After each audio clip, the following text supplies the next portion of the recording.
घड़ी लौट ना आए। पल पल बहती कल कल करती समय की नदियाँ गाए। सच्ची कमाई कर लो भाई जीवन बीता जाए। ये घड़ी लौट ना आए। पल पल बहती कल कल करती समय की नदियाँ गाए। ये घड़ी लौट ना आए। ये घड़ी लौट ना आए। ये घड़ी लौट ना आए।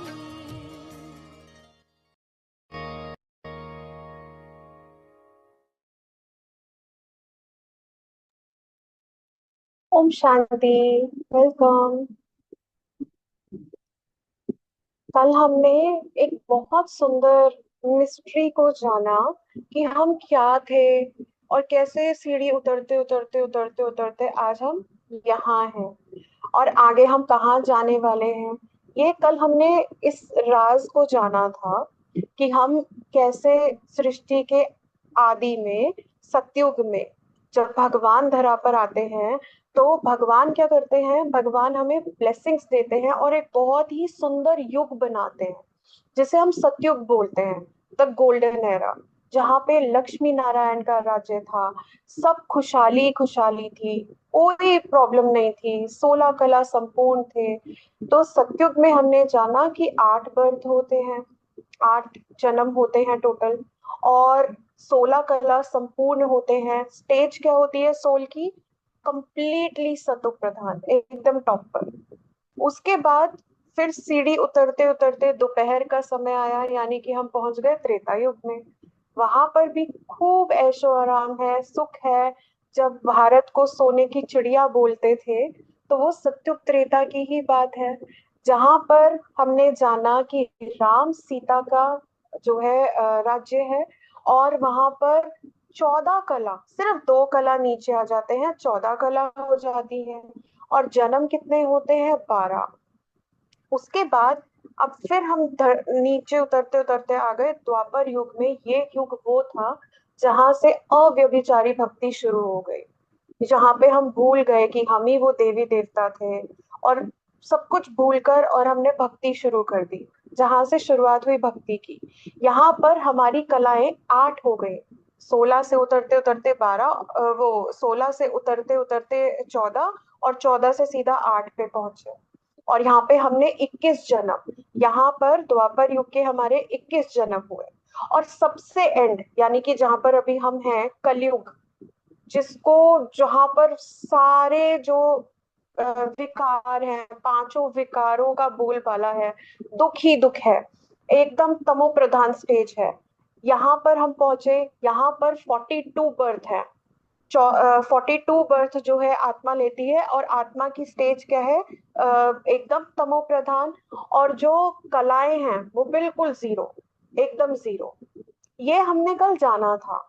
आज हम एक बहुत बड़े रहस्य से पर्दा उठाने वाले हैं। हमने सुना है ना, काल चक्र, कहते हैं समय का पहिया घूमता है। तो आज हम उस पहिए को जानेंगे कि कौन सा समय का पहिया है वो, कौन सा काल चक्र है वो जिसकी हम बात करते हैं। तो आज हम इस रहस्य से पर्दा उठवाएंगे हमारी मैजिशियन शिखा दीदी से। तो हम शिखा दीदी को इनवाइट करते हैं। ओम शांति सिस्टर, वेलकम। ओम शांति sister, thank you so much. आप सभी को भी ओम शांति, गुड इवनिंग। और मुझे पहले ये बताइए, कल का चैप्टर किसने मिस किया था? क्योंकि अब जो जो चैप्टर स्टार्ट हो गए ना वो इंटरकनेक्टेड है। Thank you. किसी का क्वेश्चन है मनोज भाई, आई एम ग्लैड। कल मेरे पास 3-4 क्वेश्चंस आए थे बाद में, और 2 जनों ने कॉल किया था। एंड कल का चैप्टर से एक्सपेक्टेड थे कि क्वेश्चंस होने ही चाहिए। हमारे तो इतने सारे थे, इतने सारे थे कि दीदी परेशान हो गई थी कि प्लीज आगे भी बढ़ने दो। कल का अगर चैप्टर मिस हुआ है ना तो दिक्कत नहीं है, क्योंकि आज उसी की थोड़ी सी रिवीजन के साथ आपके वो सारे क्वेश्चंस जो हैं उनके आंसर्स मुझे लगता है जहां तक मिल जाने चाहिए। मेरी भी पूरी कोशिश रहेगी। फिर भी अगर कोई क्वेश्चन है तो पहले मनोज भाई आप बता दो अपना प्रश्न क्या है। मेरे एक साथ तीन क्वेश्चन है। एक तो 1250 साल जो चार भाग में बटे हुए हैं उसके रिलेटेड है, वो क्यों। दूसरा, जो इसमें संख्या बढ़ती है, पहले सतयुग में 9 करोड़ 12 लाख, फिर 33 करोड़, फिर और ज्यादा होती है, तो वो संख्या कैसे बढ़ती है। दोनों के आंसर्स मिल जाएंगे। आज तो ये मेन यही है कि काल चक्र क्यों है इतने ही इयर्स का, ये आज वही बताने जा रहे हैं। चलिए अच्छा है। फिर भी मैं कुछ प्रश्नों का अभी खुद रख रही हूँ और उनके आंसर्स बताऊंगी, कोशिश मेरी पूरी रहेगी। और आप लोग भी प्लीज लगाना, देखो मेरा बहुत दिल है कि यहाँ पर किसी का कोई डाउट ना रह जाए। ये परमात्मा द्वारा दिया जा रहा है ज्ञान, है ना। कोई यहाँ पे कोई शिक्षा दीदी या कोई दीदियां नहीं दे रही अपना, कोई हमारा कोई स्पेशल ज्ञान नहीं है। परमात्मा ने जो बताया वो हम आपको बता रहे हैं।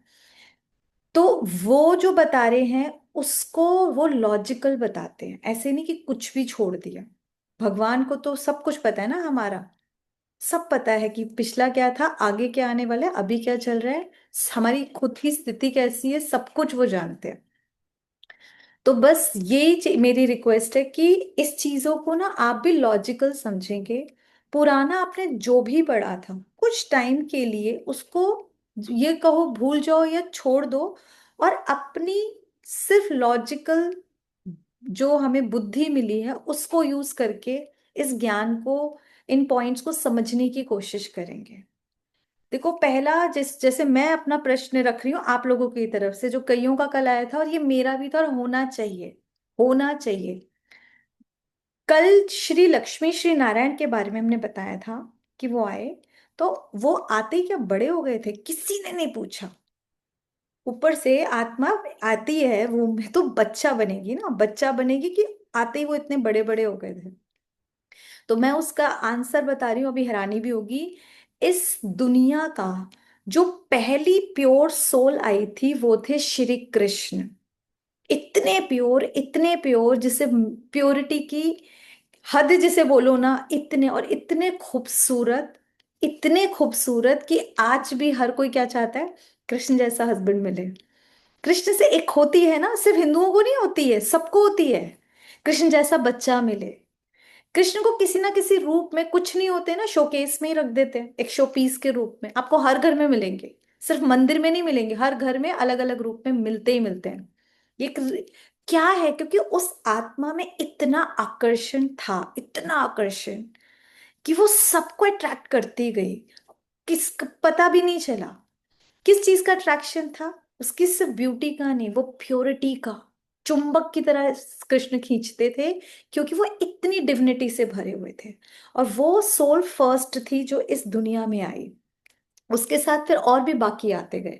एंड जब श्री कृष्ण बड़े हुए तो वही आफ्टर स्वयंवर, है ना, उसके बाद वो कहलाए श्री नारायण।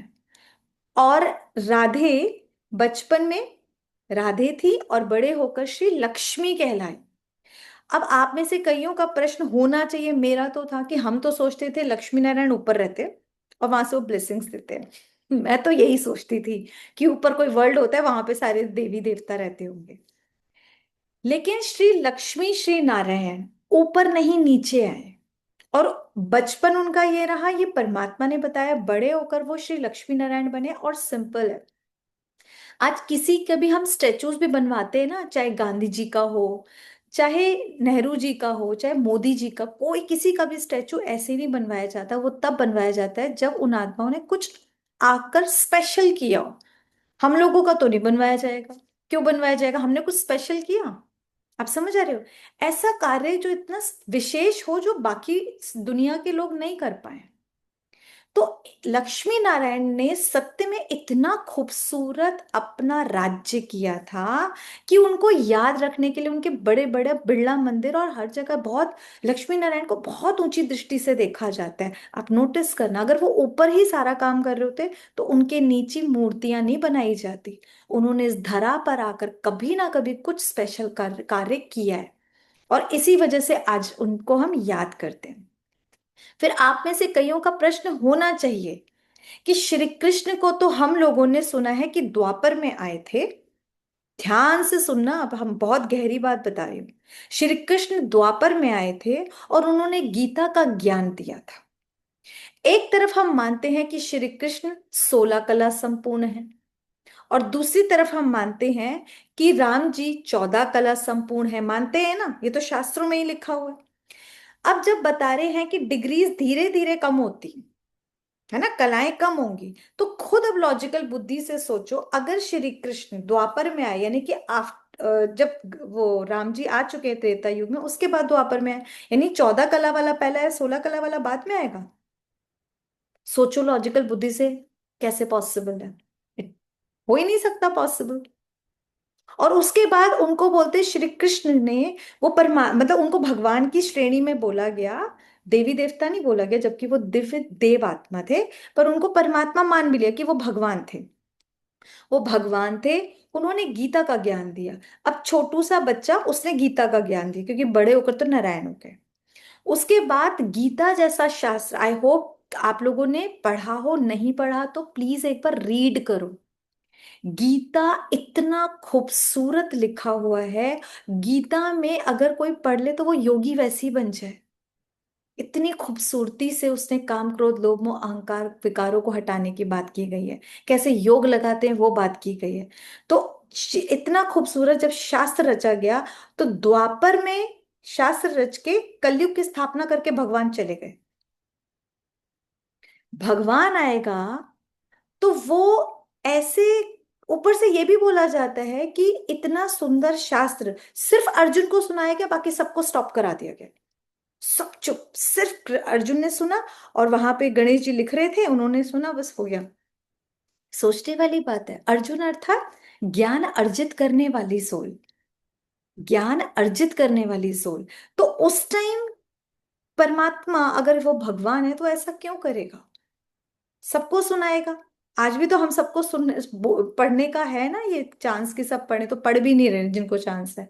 लेकिन इसको क्यों पढ़, उस टाइम द्वापर में इसकी जरूरत नहीं थी, कलयुग की थोड़ा स्थापना की गई होगी। परमात्मा आएगा, भगवान आएगा, तो वो तो सतयुग की स्थापना करके जाएगा ना। अब समझ आ रही है इसका कब जरूरत पड़ेगी, ये हम अब समझेंगे कैसे चीजें चली। हमारे ऋषि मुनियों ने चीजें तो बहुत खूबसूरत लिखी थी। इट्स लाइक हम ये सब, आपके बच्चों ने कभी सुना है भीम भीम भीम, छोटा भीम भीम भीम, याद आ रहा है? हर घर में चलता होगा कभी ना कभी, हमारे भी जब बच्चे छोटे थे ये बहुत चलता था। तो मैं कई बार बोलती थी, अब वो छोटा भीम तो लड्डू पे लड्डू खाए जा रहे हैं, क्यों लड्डू खाने से हम छोटा भीम बन जाएंगे? पर भीम नाम का एक ब्यूटीफुल कैरेक्टर था।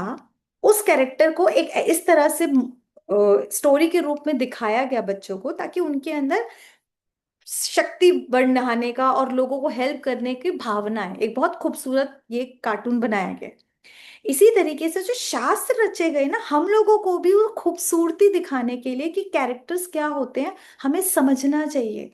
हमने वो नहीं समझा, जैसे बच्चे नहीं समझते बस लड्डू पे लड्डू खा रहे हैं, वो हेल्प करना नहीं सीखे।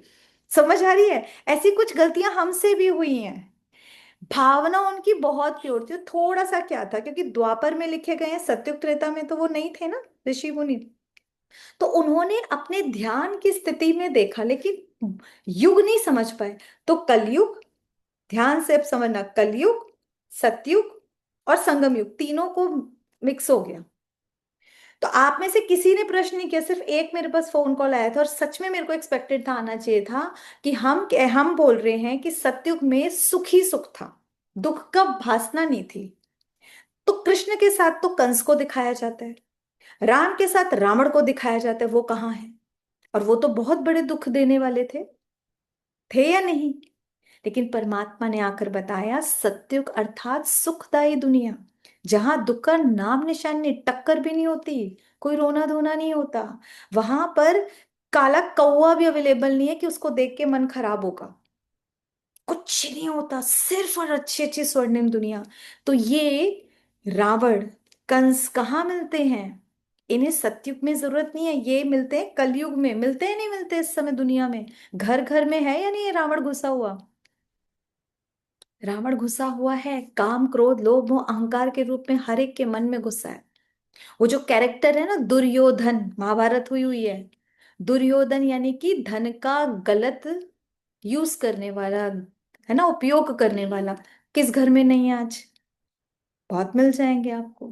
दुशासन अर्थात गलत ढंग से, दुष्ट तरीके से शासन करने वाला। आज राजनीति में आपको मिल जाएंगे, सारे ही ऐसे कर रहे हैं। हमारे शकुनी मामा के लिए बोलते हैं शकुनी, शक पैदा करने वाला। घरों में कितने ऐसे हैं, बहुत मिल जाएंगे। मुझे मुझे तो लगता नहीं कोई एक फैमिली भी ऐसी बची हो जहां षड्यंत्र ना रचे जाते हो, सब जगह करते जाते हैं। यही सत्य है।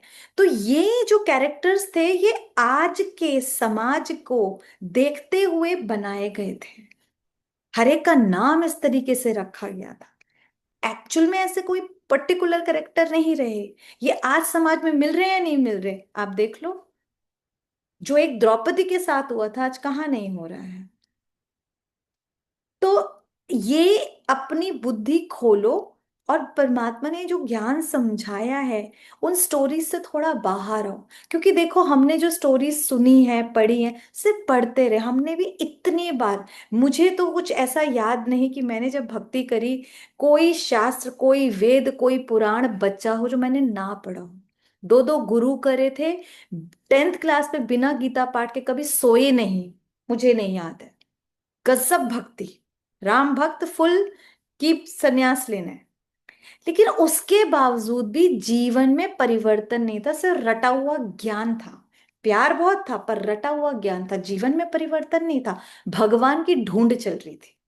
हमारे गुरुजी के गुरुजी भी ढूंढ रहे थे, हमारे गुरुजी ने भी ढूंढा, और हम भी ढूंढ रहे थे। भक्ति इज सर्चिंग ऑफ गॉड, किसी को नहीं मिलता। पर जब इस भक्ति का फल मिलता है तो परमात्मा ये ज्ञान देता है, और ज्ञान फिर हमको उससे कनेक्ट करना सिखाता है।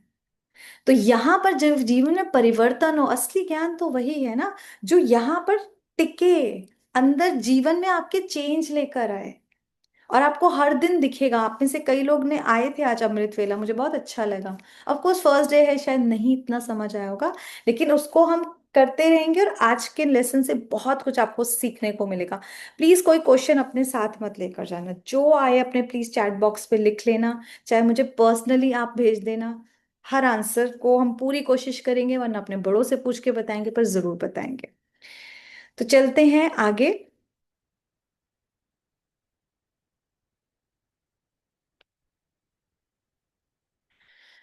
तो हमारा ये जो चक्र हम लोग देखते हैं, चाहे साइकिल का चक्र हो, आपने देखना हो बहुत सारे चक्र हमारी लाइफ में आते हैं जिनका ना आदि होता है ना अंत होता है। आपने साइकिल का पहिया देखा है? उसका कभी कोई देख सकता है कि ये इसका एंडिंग पॉइंट है, ये इसका बिगनिंग पॉइंट है? नहीं ना। इसी तरह हमारी लाइफ में भी कई सारे चक्र हैं, देखते हैं। जैसे कि हमारा दिन और रात का चक्र हम सबकी लाइफ में है। हमने बचपन से देखा है दिन रात का चक्र 24 घंटे का होता है। दिन होता है, मतलब सुबह हुई दिन हुआ, शाम हुई रात हुई, देखते हैं। ऐसे हमारे यहाँ ऋतुओं का भी चक्र होता है। एक चक्र के हिसाब से सर्दी गर्मी बरसात वसंत सब आता है, हम सब इंजॉय करते हैं। इसी तरीके से हमने ये जल चक्र भी देखा हुआ है कि किस तरीके से सन पहले वो पानी को भाप बना के ऊपर लेकर जाता है, और फिर वही बादल बरसते हैं, और ये इस तरीके से चलता रहता है चक्र। इसी तरीके से हमने यहाँ एक और जो चक्र सब लोगों ने देखा हुआ है, हम सबका जन्म और पुनर्जन्म का। इसमें भी कुछ स्टेजेस होती हैं कि बच्चा बनता है, फिर थोड़ा बड़ा होता है, फिर और बड़ा होता है, फिर बूढ़ा होता है, फिर पुनर्जन्म, मृत्यु के बाद। ये भी एक चक्र चलता रहता है।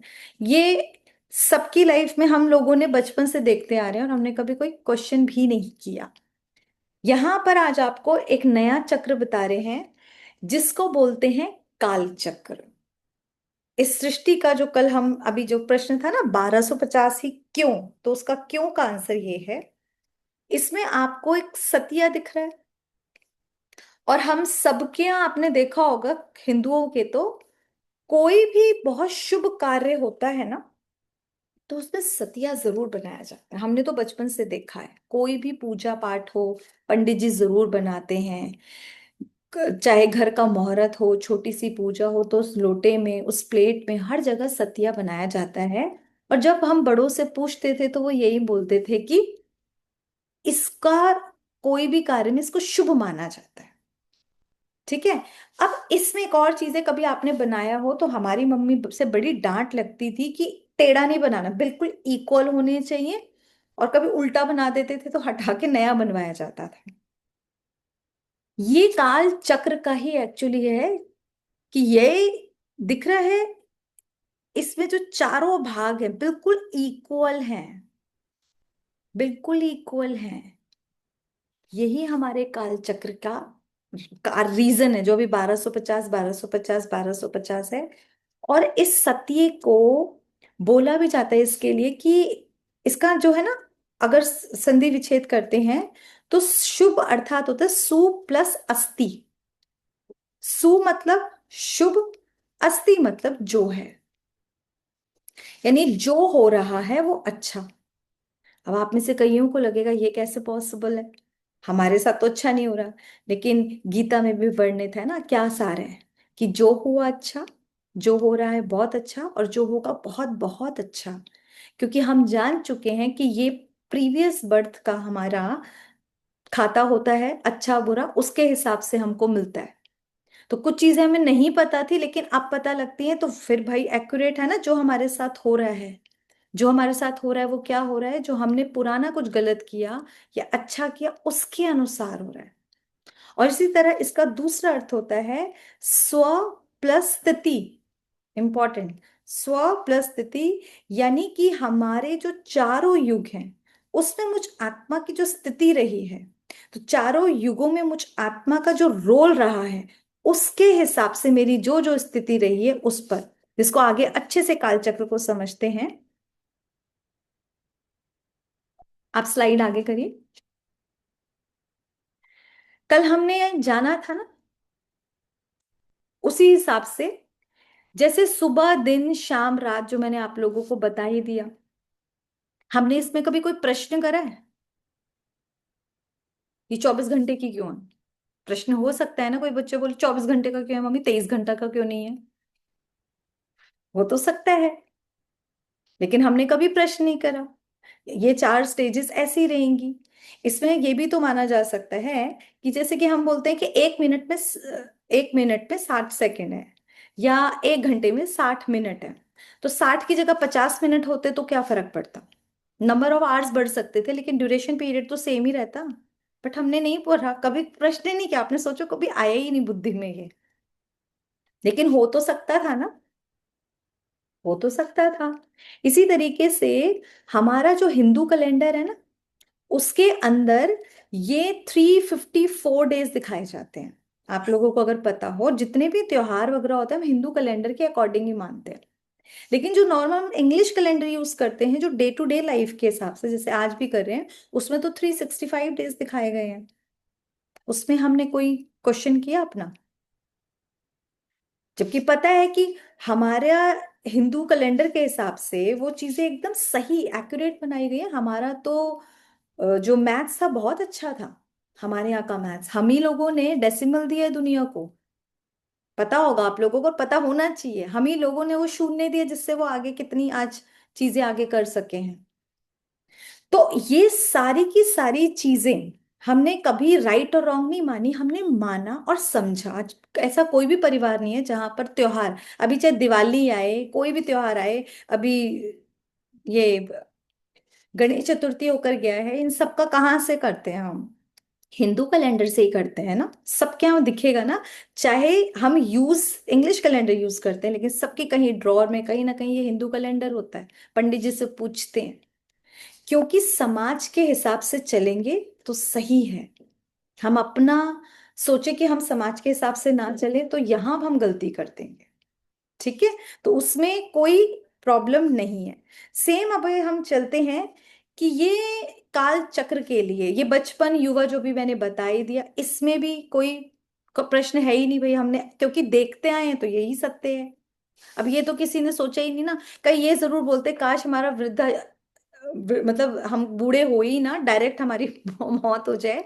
लेकिन नॉर्मली इतने स्टेजेस ही होती हैं और चार अवस्था हर आत्मा को भोगनी पड़ती ही है नेक्स्ट के लिए। यहाँ बीच में चले जाए तो अलग बात है, लेकिन ऐसा तो नहीं हो सकता ना, बूढ़े हुए ही ना। अब इसी तरीके से हमारा ये जो स्पेशल काल चक्र है, इसमें भी चार स्टेजेस हैं जो कल हमने सीखी भी थी। सबसे पहला ये जो गोल्डन वाला दिख रहा है, ये हमारा है सत्युग। ये जो सिल्वर एज है वो हमारा है त्रेता युग। यहाँ हमारा फिर कॉपर आता है, ये आता है द्वापर युग। और यहाँ पर आता है हमारा आयरन एज कलयुग। है ना, ये चार स्टेजेस हमने इस काल चक्र की भी होती हैं। और इक्वल होने की वजह से 1250 1250 1250 1250 की ही अवधि होती है, उसको कोई डिनाई नहीं कर सकता। क्यों नहीं कर सकता, अब सुनो। टोटल हमने 5000 वर्ष बताए, है ना, कर लिया। अब कईयों का आएगा कि 5000 वर्ष का क्यों आ सकता है, आना भी चाहिए, क्यों मानोगे 5000 वर्ष का, बिल्कुल सही बात है। तो हम सबने सुना है कि 5000 वर्ष पहले महाभारत का युद्ध हुआ था। तो महाभारत का 5000 वर्ष पहले युद्ध हुआ था, इसका अर्थ क्या हुआ? आज हमें वो दुनिया की हालात दिख रहे हैं, नहीं दिख रहे? बड़े बड़े एस्ट्रोलॉजर्स यही बोल रहे हैं इस समय, तो हम लोग बिल्कुल ही गवाह हैं कि भाई 2026 तक नहीं रहेगा, कि 2028 तक नहीं रहेगा। साइंटिस्ट लोग बोल रहे हैं रिसोर्सेज नहीं रहेंगे, और आगे घर घर एक एक मन परेशान है, एक एक जगह त्राहिमाम त्राहिमाम त्राहिमाम हो रखी है। कलयुग जैसे कि अपनी चरम सीमा पर है। और जो सब बार बार बोलते हैं ना थर्ड वर्ल्ड वॉर हो सकते हैं, थर्ड वर्ल्ड वॉर क्या है? ये महाभारत का ही टाइम बता रहे हैं, महाविनाश का टाइम, जिसके लिए कहा गया है इस्लाम धर्म में साफ साफ कि हर 5000 वर्ष के बाद कयामत का समय आता है। हर 5000 वर्ष के बाद इस्लाम धर्म की पुस्तक में साफ लिखा है। इसी तरीके से बाइबल में साफ साफ लिखा हुआ है कि जीसस क्राइस्ट के ठीक 3000 वर्ष पहले स्वर्ग था। इंपॉर्टेंट, जीसस क्राइस्ट के ठीक 3000 वर्ष पहले स्वर्ग था, और उनको आए हुए कितना टाइम आ रही है समझ? 2000 साल हो चुके उनको आए, टोटल ये कितना हुआ? 5000 वर्ष का। हमारे एक नोस्ट्रोडेमस्को एक बहुत बड़े भविष्य करता है, जिन्होंने ये बताया हुआ है कि जीसस क्राइस्ट के ठीक 3000 वर्ष पहले और 2000 पहले, 2000 वर्ष बाद स्वर्ग होगा धरती पे। स्वर्ग यानी कि हेवन, स्वर्णिम दुनिया। तो ये सारी की सारी ऐसी कई बातें कही गई हैं कि किसी ना किसी तरीके से पता लगता है कि ये ड्यूरेशन पीरियड 5000 वर्ष है, जो शास्त्रों में भी बताया गया है। एक और इम्पॉर्टेंट चीज है, अभी भी आप इसको ना मानो, कोई एकदम माननी पड़ेगी, कोई जबरदस्ती नहीं है, आप सिर्फ इसको लेकर चलो कि अगर हो तो, है ना, ऐसे सपोज करके चलेंगे आगे, फिर उसके हिसाब से देखते हैं कि होता है या नहीं। क्योंकि आपने से कईयों ने सुना होगा, हमने भी सुना था कि कलयुग तो अभी 40,000 साल का बचा हुआ है। कलयुग अभी 40,000 साल का बचा हुआ है। अभी सोचकर देखो, अगर ये अभी बचा हुआ है 40,000 साल का, और अभी ये बच्चा है, तो इतना बुरा हाल है। 40,000 साल हम रह सकते हैं। और एक इंपॉर्टेंट चीज, जब ये हम छोटे थे और हमारे दादाजी भी छोटे थे ना, तब भी यही बोलते थे कि 40,000 साल बच्चे हैं। अब सोच कर देखो, मेरे दादाजी को गए हुए भी कम से कम 100 सवा 100 साल हो गए।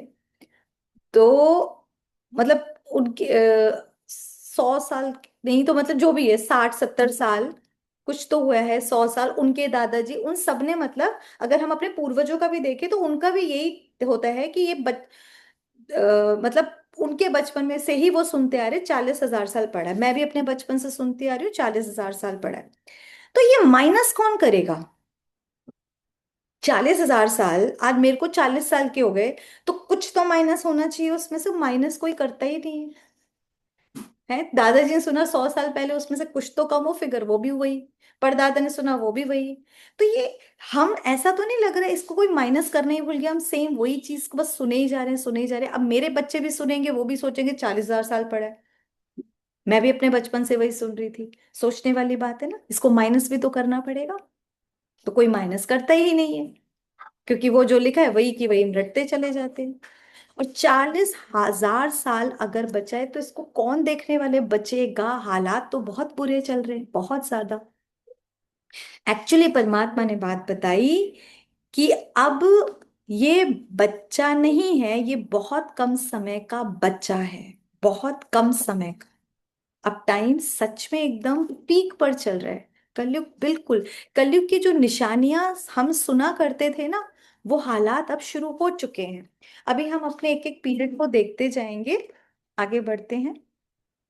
मेरी कोशिश है कि जल्दी जल्दी आज हम ये कंप्लीट करें, ताकि आप लोगों के क्वेश्चन ज्यादा ले पाए, और अच्छे से मेडिटेशन भी करेंगे। दिन और रात का मैंने चक्र आपको बता ही दिया था कि 24 आवर्स का ही है, पर क्यों हमने कभी क्वेश्चन नहीं करा। सेम कभी ऋतुओं के बारे में भी होता है, तो इसके बाद मम्मी बारिश क्यों चल रही है, बारिश का क्यों फिर सर्दी आएगी, तो कोई क्वेश्चन ही नहीं है। बचपन से हम देखते आ रहे हैं, तो उसे एक्सेप्ट करते आ रहे हैं।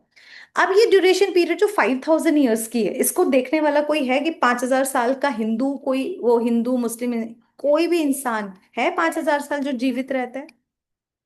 तो ये साइकिल किसी ने नहीं देखी, और ना ही कोई देहधारी मनुष्य देख सकता है। तो ऑफ कोर्स इसको बताने वाला तो स्वयं परमात्मा ही होगा ना, जो साक्षी होकर देख पाता है कि ये ड्यूरेशन पीरियड कितना है। जैसे हम अपने बच्चों को इजीली बता पाते हैं ना कि 24 आवर्स का, क्योंकि हम देखते आ रहे हैं, अनुभव से बता रहे हैं।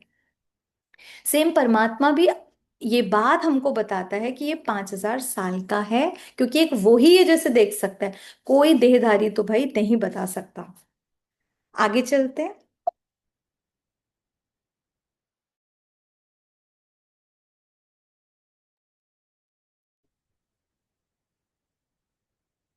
अब हम ना एक एक युग को लेंगे, जिससे कल हमने जो सीखा था उसकी रिपीटिशन हो जाएगी बहुत अच्छे से।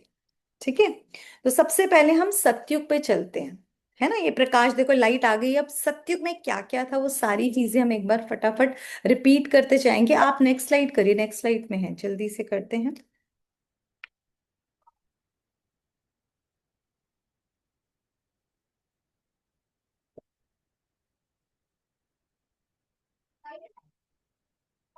इसमें तो यही चीज देखो, कल एक इंपॉर्टेंट, वेट वेट वेट, कम कम बैक। चलो चलते हैं यहीं पे। तो सतयुग जो था हमारा, वहां पर जो हमने कल करा था, एक बार रिवीजन हो जाएगी, और जिनका मिस हुआ था उनको हो जाएगा। सतयुग में पहली पहली आत्मा, देखो सब कुछ अभी ऊपर है, ऊपर से जो परम धाम से नीचे आ रहा है, वो सोल थी श्री कृष्ण की। ठीक है? और श्री कृष्ण जब बड़े हुए, वो श्री नारायण कहलाए।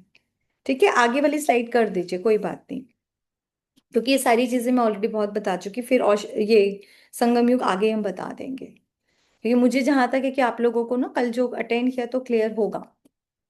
तो परम धाम से ये आत्मा नीचे, और सतयुग कितनी खूबसूरत दुनिया जो बताया कि उसको बोलते ही स्वर्णिम दुनिया थे।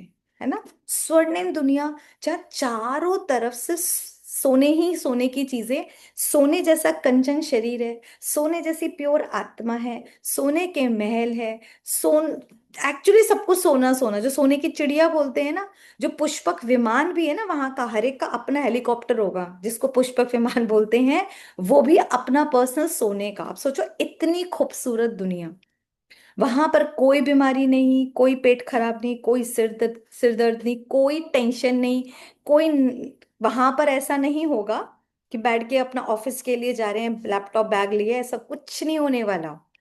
आप सोच कर देखो, इतनी खूबसूरत दुनिया, 1250 वर्ष हम ऐसी दुनिया में रहेंगे, जहां पर श्री लक्ष्मी नारायण का रूल होने वाला है। वो जो राज्य होगा, वहां हर आत्मा को, चाहे वो प्रजा हो, चाहे दास दासियां, चाहे उनके बच्चे, सबको उनसे उतना ही प्यार और पालना मिलेगी। किसी को ऐसा नहीं लगेगा कि हमें कम मिला। इतनी खूबसूरत होगी। और वहां पर कोई विकार नहीं है। हर आत्मा, देखो श्री लक्ष्मी नारायण के आप कभी ना जरूर आज एक बार चेहरा देखना, जो जड़ मूर्ति है ना उनमें भी इतनी दिव्यता, इतनी रूहानियत, इतनी प्योरिटी और शांति है कि मूर्ति से ही एक ठंडक से मिलती है। क्यों? क्योंकि वो सारे सोल कॉन्शियस थे, सारे। किसी को इस देह में कोई इंटरेस्ट नहीं था। कहीं कोई काम, क्रोध, लोभ, मोह, अहंकार का रिंचक मात्र नहीं था। इसीलिए कोई दुख नहीं था। 100% प्योरिटी, इतनी डिविनिटी थी। तो वहां प्योरिटी भी थी, पीस भी थी, प्रोस्पैरिटी भी थी, वो भी 100%। आप समझो, 100%। कहीं कोई, मैं वही बोला ना, किसी को चोट लग के बच्चा रोता है, वो भी नहीं था। कोई रोता ही नहीं था, वह दुख वर्ड था ही नहीं, इमेजिन था ही नहीं। दुखी तो कब होगा, क्या होगा। सब कुछ बहुत परफेक्ट था। और हमारा भारत सच में सोने की चिड़िया था। हम ऐसी दुनिया, और यही आपको प्यार से हम बार बार बोल रहे हैं, अब इस कलयुग के बाद सत्युग आएगा, यही खूबसूरत दुनिया आने वाली। तो वहां चलने का कुछ तो प्लान करेंगे ना। नेक्स्ट क्या हुआ, ये काल चक्र घूमा। सतयुग से जो 16 कला संपूर्ण थे, यहां पर सब 16 कला संपूर्ण थे, सूर्यवंशी कहलाते थे। फिर 8 जन्म के बाद वही आत्मा थोड़ी सी बैटरी लो हुई और त्रेता युग में आए। वो श्री कृष्ण जो नारायण बन गए थे, उन्होंने भी वहां पे 150 वर्ष के बाद शरीर छोड़ा, और त्रेता में वो भी आए हैं। वहां पर जो 2 करोड़ के करीब आत्माएं थी, वो सारी की सारी वो भी नीचे आई हैं। ठीक है। और वो सब नीचे आई, और साथ साथ ऊपर परमधाम से आत्माएं नीचे आके शरीर ले रही है माँ के वूम के अंदर। और धीरे धीरे पॉपुलेशन बढ़ रही है। बच्चे यहाँ पर योग बल से होते थे, काम विकार से नहीं होते थे। इतनी प्योरिटी की दुनिया थी, इतना तेज था इन आत्माओं में। भाई देवी देवता थे ना। और धीरे धीरे यहाँ पर जब त्रेता युग आया, ड्यूरेशन पीरियड सेम 1250 वर्ष था, लेकिन थोड़ी सी बैटरी कम हो गई थी। तो यहाँ पर जो एज थी वो वहां पर 150 वर्ष थी, तो यहाँ 125 के करीब हो गई थी। 120, 100, 125 ऐसे जीते थे। और राम सीता का राज्य था यहाँ पर। वहां पर भी कोई कंस नहीं था, यहाँ भी कोई रावण जैसी चीज नहीं थी। बहुत सोचकर देखो, राम सीता जी ने कितना खूबसूरत राज्य किया होगा, तभी तो राज्य को याद किया जाता है राम राज्य। मोदी जी हमारे बोलते हैं, श्री हमारे गांधी जी बोलते थे, और कितनों ने राम राज्य को याद किया। ऐसे कर लिया होगा। जब श्री, अगर सीता को इस तरह से हटा ही दिया गया था, तो राम राज्य कब रहा होगा। सोचने वाली बात है। हमारे यहाँ हिंदू धर्म में कई बार, मेरे को एक बार किसी एक मुसलमान भाई ने बोला था, और बहुत हंसते हुए बोला था, लेकिन मुझे ज्ञान था उसको, मैं उस दिन तो कुछ नहीं बोल पाई, बाद में उसको समझाया था। बड़ा हंसते हुए उसने बोला था, कटाक्ष करते हुए, कि तुम्हारा जो भगवान है, तुम्हारा भगवान जो राम, वो तो अपनी बीवी को नहीं बचा पाया, औरों की बीवियों को कैसे बचाएगा। मुझे उसकी बात दिल पे लगी। मैंने मन में सोचा, गलत तो नहीं बोला इसने, गलत बोला था, गलत तो नहीं बोला था।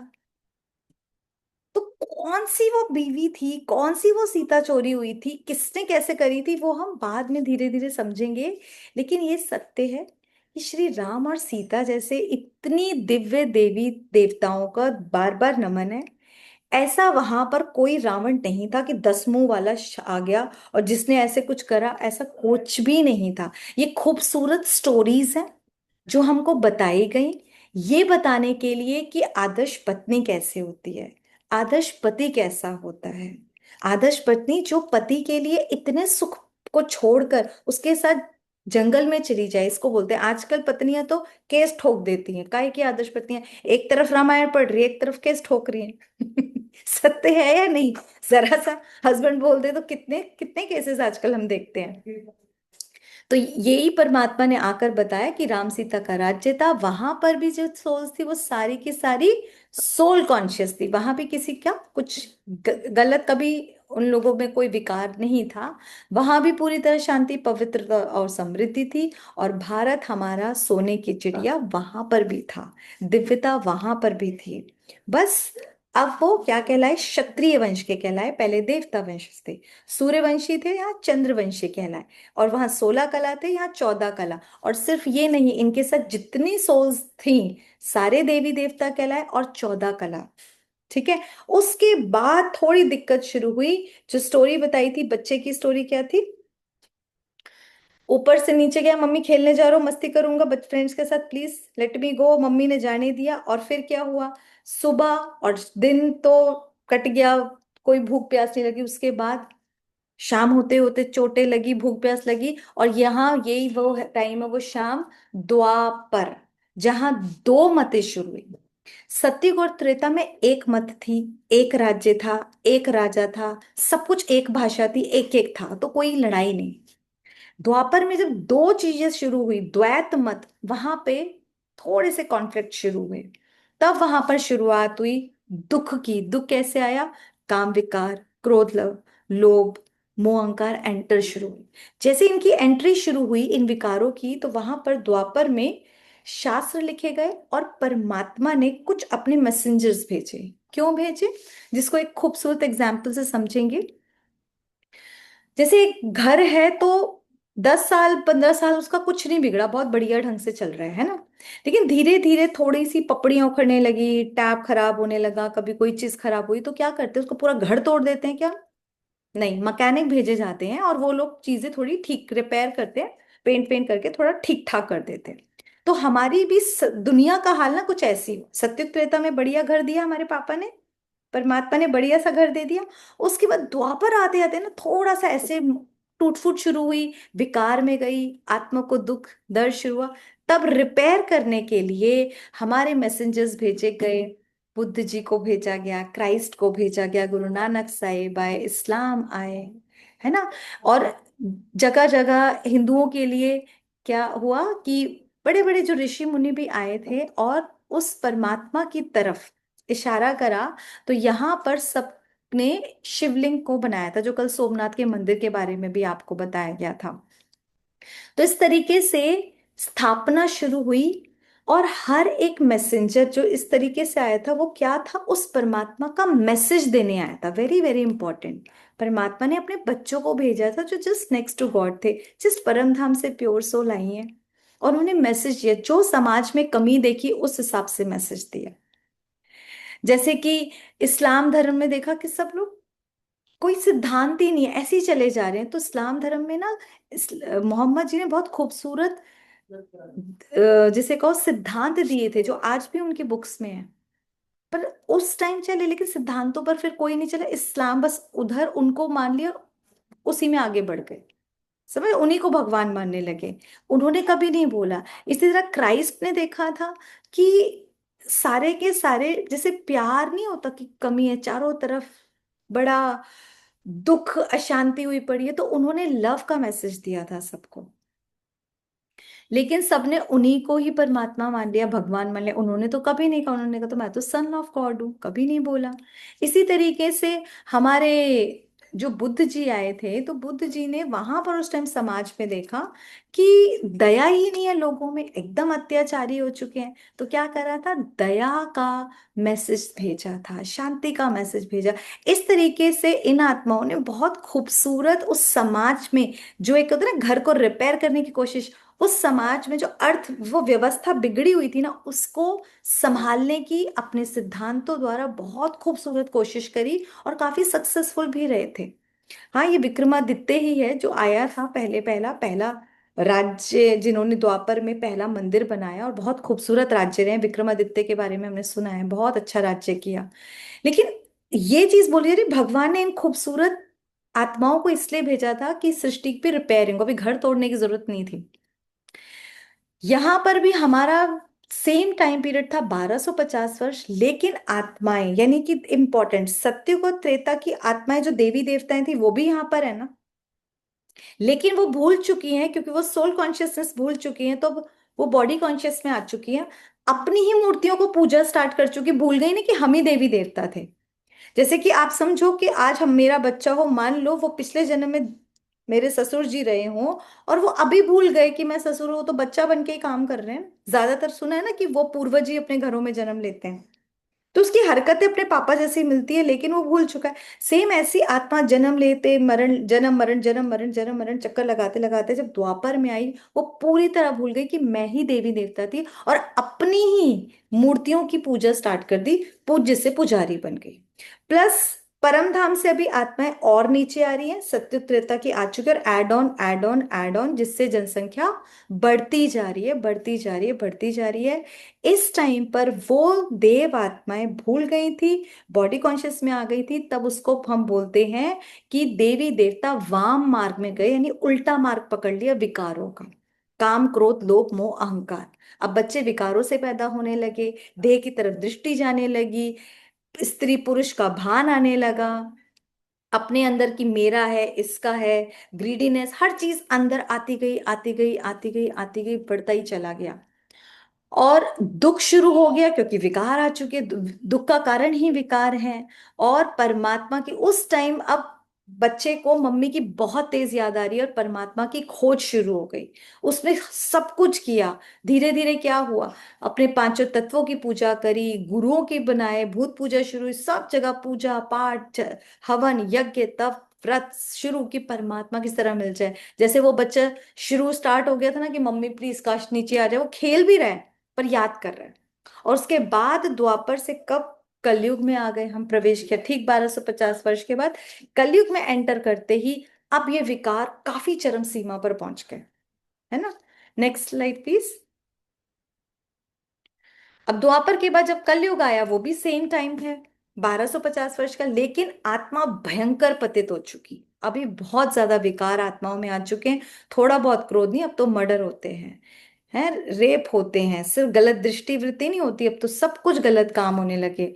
और 100% जब विकारी आत्मा हो गई, जगह जगह इस तरह हालात हो गए ना, मतलब ये शास्त्रों में मेंशन है, कहा जाता है, बहुत खूबसूरत एक बात बताइए कि चार कुआं, मतलब एक कुआं चार कुएं को भर दे, और एक टाइम जब कलयुग आएगा वो चार कुएं एक कुएं को ना भर पाए, तो समझो कलयुग है, तो वो टाइम पीरियड अब है।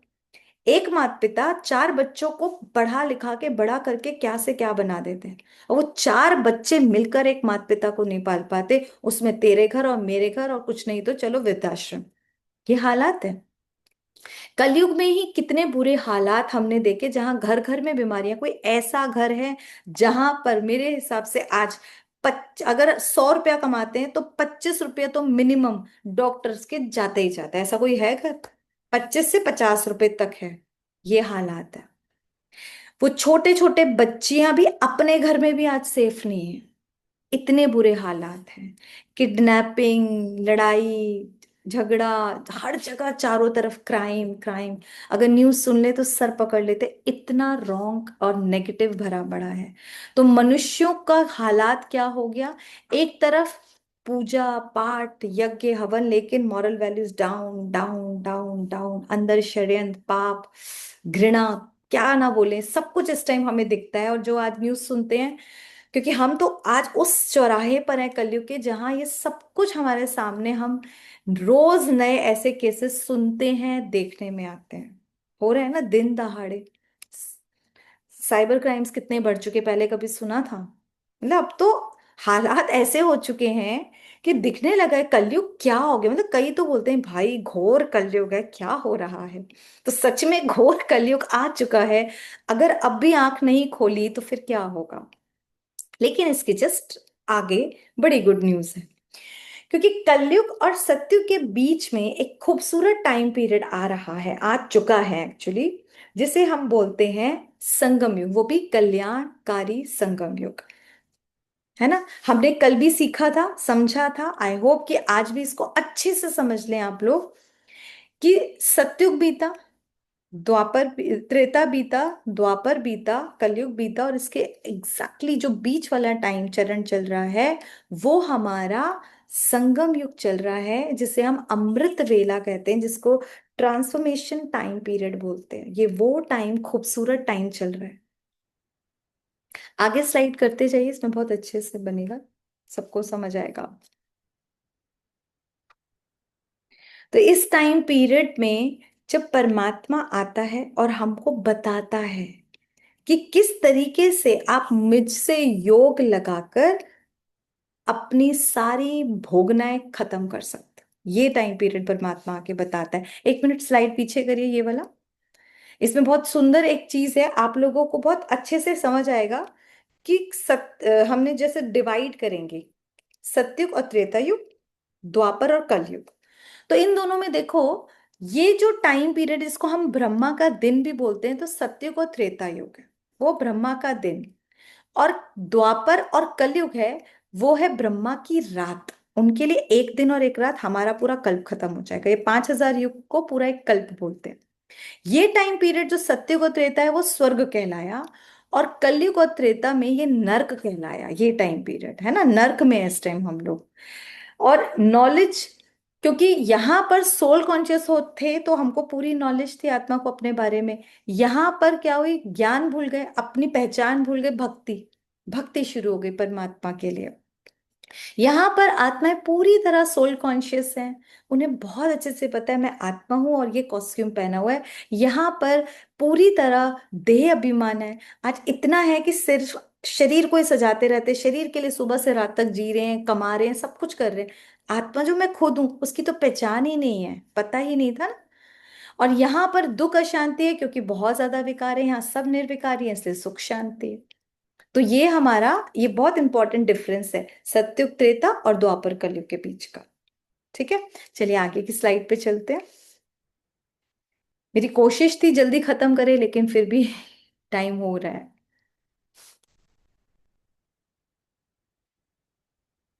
नेक्स्ट,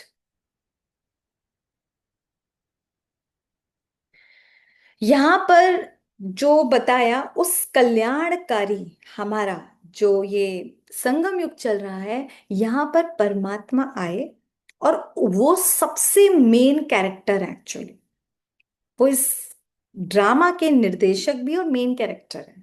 निर्देशक है क्योंकि वो हमको निर्देश देते, गाइड करते, बच्चे ऐसे करना है, ऐसे नहीं करना। और मेन कैरेक्टर उनकी वजह से सब कुछ चल रहा है। देखो, वो आते हैं तो हम आत्माओं को ये नहीं बोलते सबको कि घर बार छोड़ दो, नहीं। वो कहते हैं घर परिवार में रहो, अपने बच्चों की संभाल करो, अपना काम धंधा अच्छे से करो, लेकिन बच्चे मुझे याद करो। और 5 विकार स्त्री और 5 विकार पुरुष के इस योग अग्नि यानी मुझ में डाल अपने को कलयुग से सतयुग में जाने के लायक बना। किसी भी देश में हम जब जाते हैं तो उस अनुसार हम, वहां का एक पासपोर्ट होता है, वीजा होता है, हम लेते हैं ना। इसी तरीके से अगर हमें सतयुग में जाना है तो कलयुग से सतयुग में जाने के लिए जो हमको पासपोर्ट चाहिए वो हमको चाहिए पवित्रता का और योग बल का। इसलिए भगवान बोलते हैं पवित्र बनो, योगी बनो। तो इस टाइम पीरियड पे हम आत्माएं घर परिवार में रह के योगी जीवन जीते हैं, पवित्रता को धारण करते हैं, यानी सारे जितने वाइसेस हैं उन सबको हटाते हैं, तब हमें यहाँ का पासपोर्ट मिल जाता है। तो किस किस को पासपोर्ट सच में चाहिए कि सत्युग में जाना है, तो भाई पासपोर्ट तो चाहिए।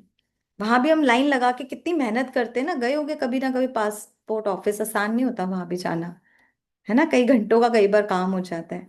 तो यहाँ पर कई घंटों की बात नहीं है, सिर्फ एक बार सोचा, प्लान करो और करना है बस। परमात्मा आपको हेल्प करते चले चलेंगे। आगे फटाफट से सिस्टर अभी लेते हैं सबके प्रश्न को।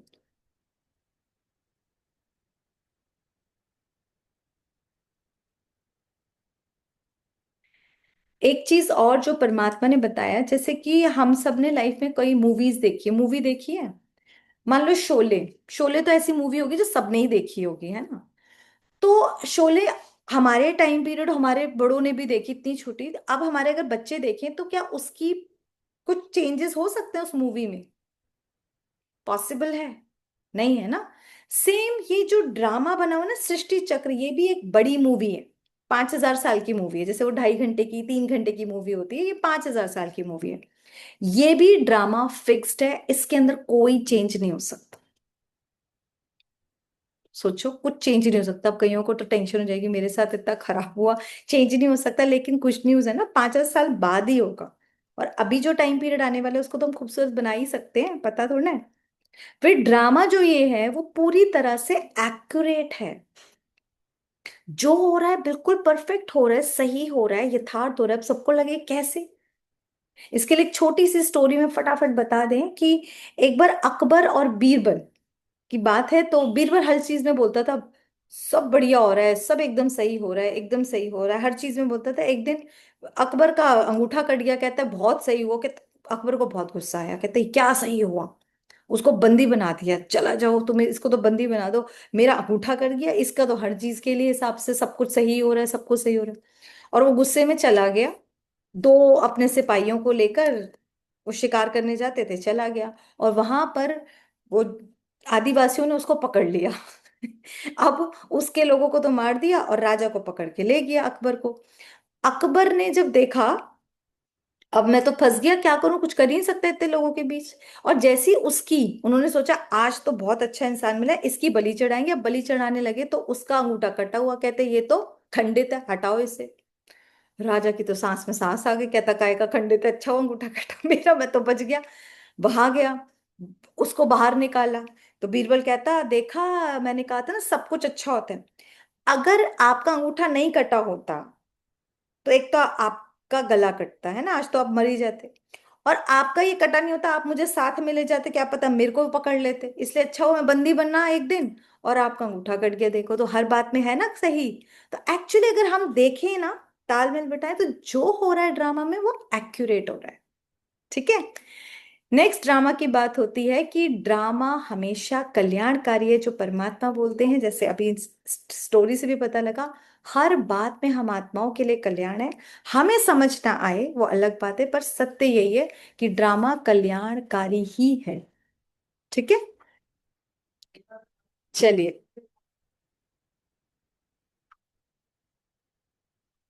तो आज हमने बहुत सारे रहस्य समझ लिए कि हमारा ये ड्रामा 5,000 वर्ष का है, हूबहू चलता है और रिपीट होता है। जैसे कहते हैं कि हिस्ट्री रिपीट्स इटसेल्फ, तो ये रिपीट होता ही रहता है। जैसे कि शोले मूवी चलाओ, कोई भी मूवी चलाओ, वो सेम। तो ये क्या साइकिल की तरह जैसे होते ना, सुबह दिन शाम रात, सेम ऐसे ही सतयुग त्रेता द्वापर कलयुग, कलयुग के बाद अभी कौन सा चल रहा है, संगम युग, संगम युग के बाद सतयुग आएगा, चाहे मानो या ना मानो, चाहे उधर चलो ना चलो, अपने को हम तैयार करें ना करें, डजेंट मैटर, बट होगा। अभी सोचकर देखो, कंपटीशन बड़ा भारी है। 850 करोड़ जितनी हमारे यहाँ की पॉपुलेशन हो चुकी है, और वहां मात्र शुरुआत में सोचो सिर्फ 9 लाख आने वाली है आत्मा, और 2 करोड़ तक टोटल होने वाली है। और भी अगर त्रेता तक भी आना है तो भी सिर्फ 33 करोड़। तो कंपटीशन है या नहीं बड़ा भारी, मेहनत तो करनी पड़ेगी। और मेहनत कुछ नहीं करनी है, हमें कोई व्रत नहीं करना, ना भूखा करना है, ना कुछ हमें बड़ी कुछ चीजें छोड़नी, कुछ नहीं, सिर्फ उसको पकड़ना है बस। हमारा जो परिवार है हमें वहीं रहना है, जिस देह में हमें वहीं रहना है, जिस घर में हम रहते हैं हमें वहीं रहना है, हमें कुछ नहीं छोड़ना। सिर्फ उस परमात्मा के साथ एक कनेक्शन बनाना है, दैट्स इट। और उसको प्रॉपर जैसे बोलते हैं एक राजयोग का मेडिटेशन, रोज राजाओं का राजा बनाने वाले इस योग को सीखना है, अपने जीवन में लेकर आना। वहां हम मंदिरों में तो बोलते रहे, अपनी अरदास से बातें करी, उनकी तो सुनी नहीं। अब परमात्मा जो बोलते हैं उनकी मत पर चल के अपने जीवन को श्रेष्ठ बनाना है। और श्रेष्ठ आत्माएं ही सत्युग के अधिकारी बन सकती है ना, उन्हीं को पासपोर्ट मिलेगा।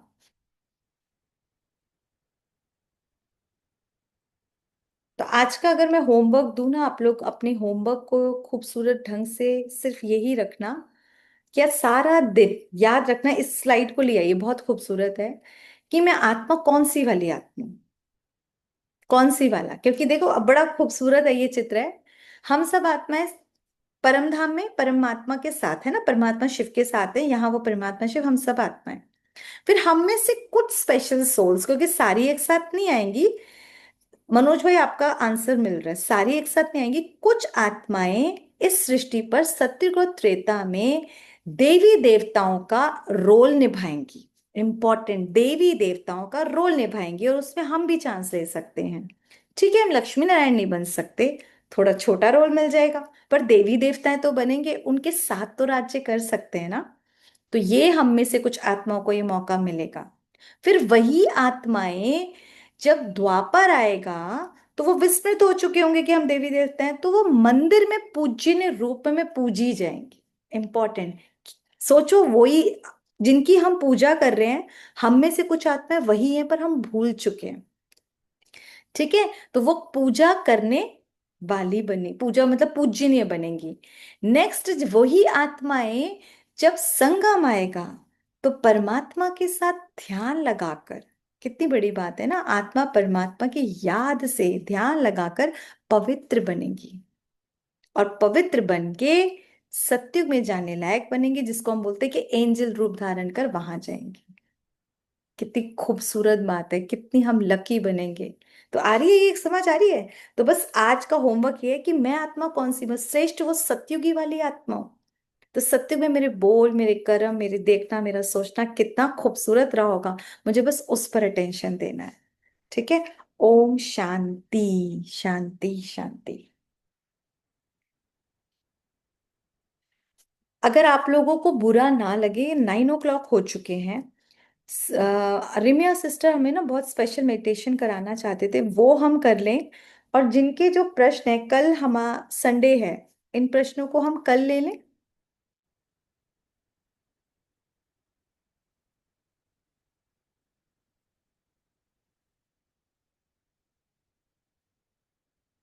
ओके, आप लोगों के प्रश्न तो दिख रहे हैं। ओके, कईयों ने बोला। तो सिस्टर आप आराम से आज बढ़िया सा मेडिटेशन करा दीजिए, हम आपके साथ करते हैं। और कल हम ये सारे प्रश्न मैं नोट कर लेती हूँ और इनको हम आंसर करेंगे। कलयुग का एंड कब होगा? हमारा जब एंड हो जाएगा, हमें अपना पता है। चलिए, रिमिया सिस्टर हमें कराएंगे बढ़िया सा मेडिटेशन। एकदम स्ट्रेट बैठेंगे, ध्यान की योग की मुद्रा में, कंधे बिल्कुल सीधे, और अपने आप को बिल्कुल काम डाउन, एकदम रिलैक्स करते जाएंगे। डीप ब्रीदिंग, लंबे गहरे सांस लेते हुए अपने आप को पूरी तरह से रिलैक्स करते जाएं। अपना सारा ध्यान अपनी सांसों पर टिकाएं।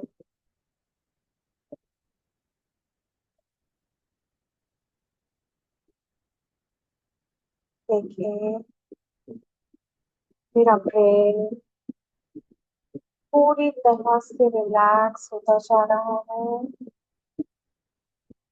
एक एक ऑर्गन, बॉडी पार्ट पूरी तरह से रिलैक्स। मेरा मन पूरी तरह से शांत होता जा रहा है।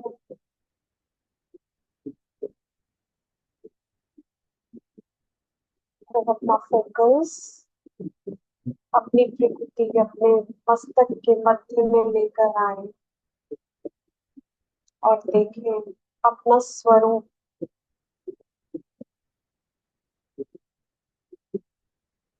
सुंदर चमकती हुई मणि ज्योति।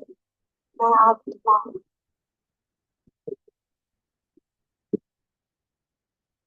मुझसे बहुत सुंदर प्रकाश निकल कर मेरे पूरे शरीर में फैल रहा है।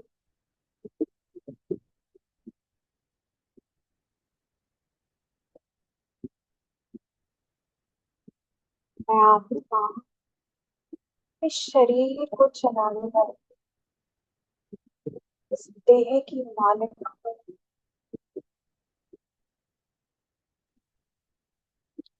धीरे धीरे महसूस करें, मैं इस देह से न्यारी होती जा रही हूँ, और ऊपर जाते जाएं और देखिए मेरा शरीर छोटा छोटा होता जा रहा है। और ऊपर, अपने कमरे से ऊपर, छत पे, छत से ऊपर,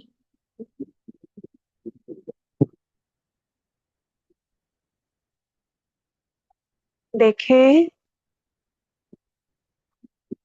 मेरा घर छोटा होता जा रहा है और ऊपर जा रही हूँ, और ऊपर बादलों को पार करती हुई इस पृथ्वी साकार मनुष्य लोक को पार करती हुई ऊपर जा रही हूँ, चांद को पार करते हुए, सूरज को पार करते हुए, तारों को पार करते हुए पहुंच जाए लाल सुनहरे रंग के प्रकाश के बीच।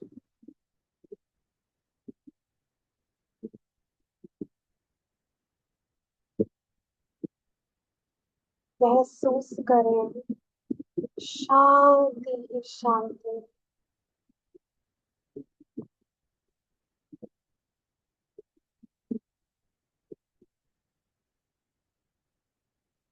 शांति को स्वयं में समाते हुए बढ़े आगे और देखे सामने।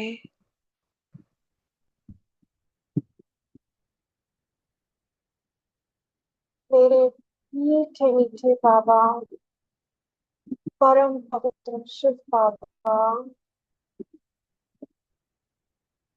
मेरे परम पिता,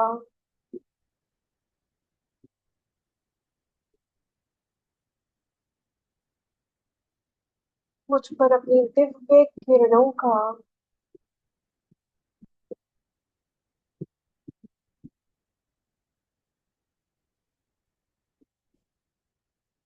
फाउंटेन बरसा रही है। देखिए, परमात्मा की दिव्य किरणों का फाउंटेन मुझ आत्मा पर बरस रहा है।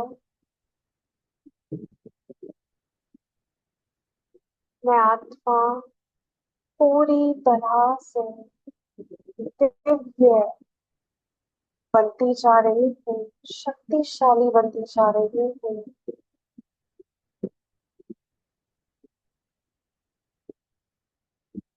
परमात्मा शक्तियों से को सजाते जाएं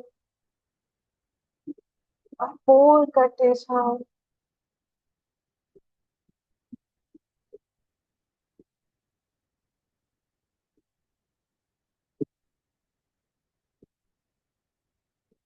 मैं आत्मा और भी ज्यादा दिव्य प्रकाशमय बनती जा रही हूँ।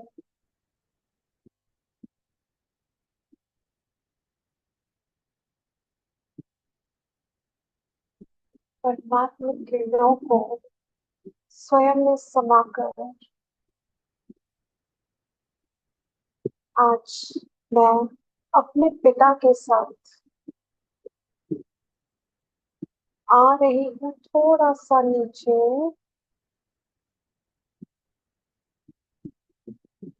देखिए, मैं और मेरे पिता एक बहुत ही सुंदर गार्डन में। देखिए उस गार्डन की एंट्री को, उस पार्क की एंट्री को देखें, कैसा पार्क है।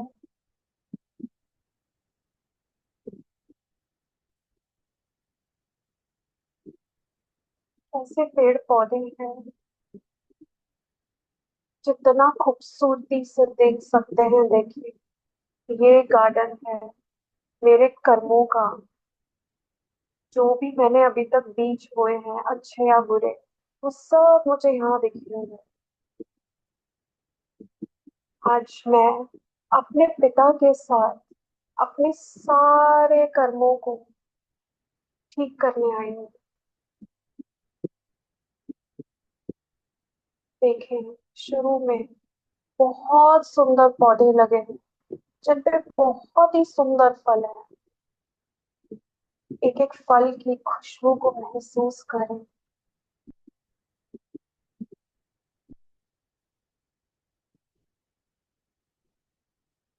मेरे बाबा उन सब फलों पर अपनी किरणें बरसाते हुए उन्हें और भी ज्यादा दिव्य प्रकाशमय बनाते जा रहे हैं। धीरे धीरे आगे बढ़ते जाएं और देखें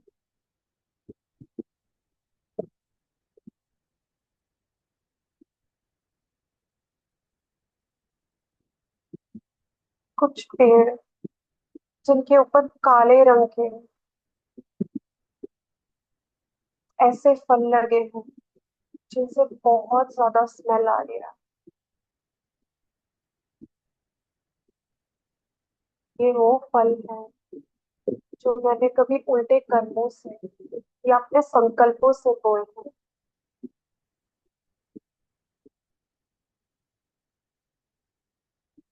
अब एक एक पेड़ को देखते हुए जाएंगे और बहुत प्यार से उस पेड़ को टच करते हुए दिल से बोलेंगे सॉरी। महसूस करते हुए सॉरी बोलते जाएंगे और देखें परम पिता की पावन किरणों से वो पूरा पेड़ फल सहित नष्ट हो रहा है। जैसे मैं सॉरी बोलती जा रही हूँ एक एक पेड़ फल सहित नष्ट होता जा रहा है।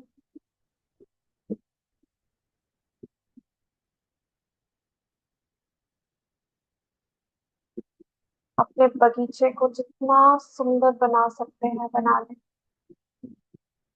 एक एक पौधे को, एक एक बैड कर्मा को, बुरे कर्मों को मिटाते जाए।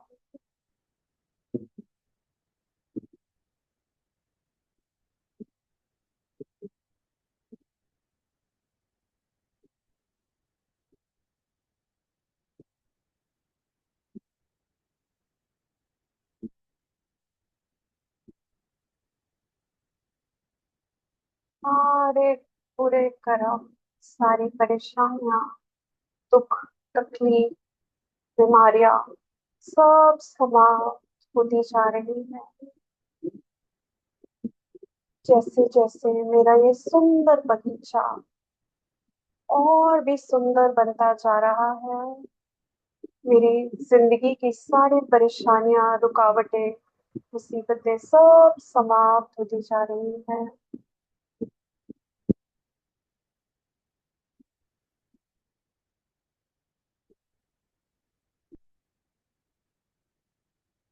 दिल से परमात्मा का शुक्रिया करते हुए,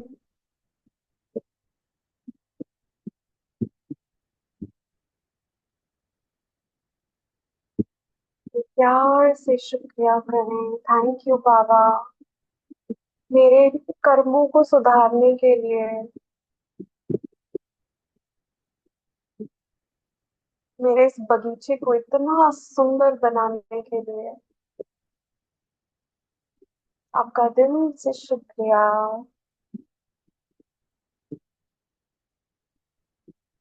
और बहुत प्यार से उदित भाई बोलते हुए धीरे धीरे आएंगे वापस अपने मस्तक के बीच, लंबे गहरे सांस लेंगे और इस सुंदर सुखद अनुभव को अपने एक एक सेल में, पूरी बॉडी में फैलाएंगे।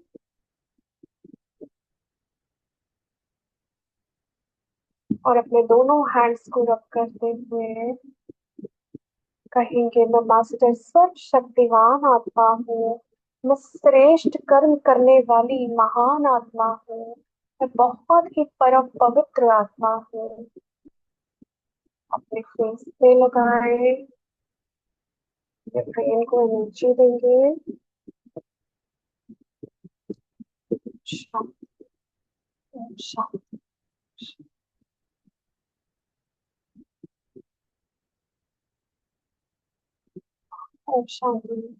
शिखा दी,